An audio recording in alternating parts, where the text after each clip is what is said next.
Sekarang kita belajar tentang fungsi kuadrat, ya, materi kelas 9. Fungsi kuadrat itu adalah fungsi yang pangkat tertinggi dari variabel bebasnya adalah 2. Ini maksudnya ya, ax kuadrat ini 2. Persamaan grafik fungsi itu adalah y sama dengan ax kuadrat plus bx plus c. Rumus fungsinya fx sama dengan ax kuadrat plus bx plus c. Sifat-sifatnya adalah A yang ini ya, nih A ini koefisien yang ada di depan variabel x kuadrat. Kalau A-nya itu lebih besar dari 0, maka grafiknya akan seperti ini. Parabola terbuka ke atas, ya. Nah, kalau terbuka ke atas dia memiliki yang namanya titik balik minimum. Kalau A-nya kurang dari 0, grafiknya akan melengkung ke bawah, ya, kurva terbuka ke bawah.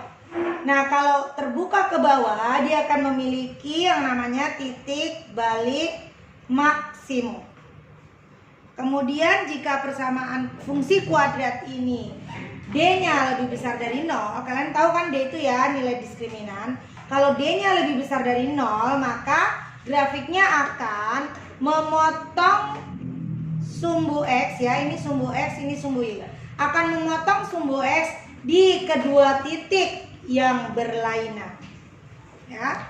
Kalau D-nya sama dengan 0, gimana grafiknya? Akan menyinggung sumbu X, ya. Dan bagaimana kalau D-nya kurang dari 0? Maka grafiknya tidak akan memotong sumbu X. Kemudian ada yang namanya nilai ekstrim fungsi kuadrat.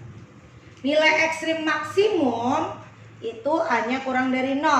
Nilai ekstrim minimum A-nya lebih besar dari 0. Rumus untuk mencari titik ekstrim adalah min B per 2A min D per 4A. Ya, titik ekstrim ini seperti titik koordinat ya. Ini di sumbu X dan ini di sumbu Y.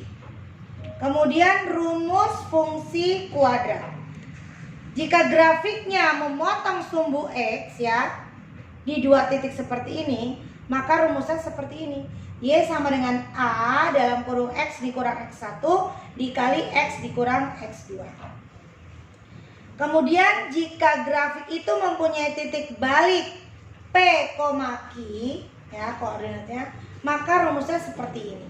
Y sama dengan A, X dikurang P dikuadratin ditambah Q. Nah, kalau grafik fungsi itu menyinggung sumbu X, dan menyinggung di sini ya gambarnya, menyinggung sumbu X di titik ini, misalkan P, 0 gitu ya, P, 0 di sini, maka rumusnya adalah Y sama dengan AX dikurang P kuadrat. Grafik melalui 3 titik sembarang ya, 3 titik sembarang misalkan ini gitu ya, maka rumusnya seperti ini. Y sama dengan AX kuadrat plus BX plus C. Paham ya?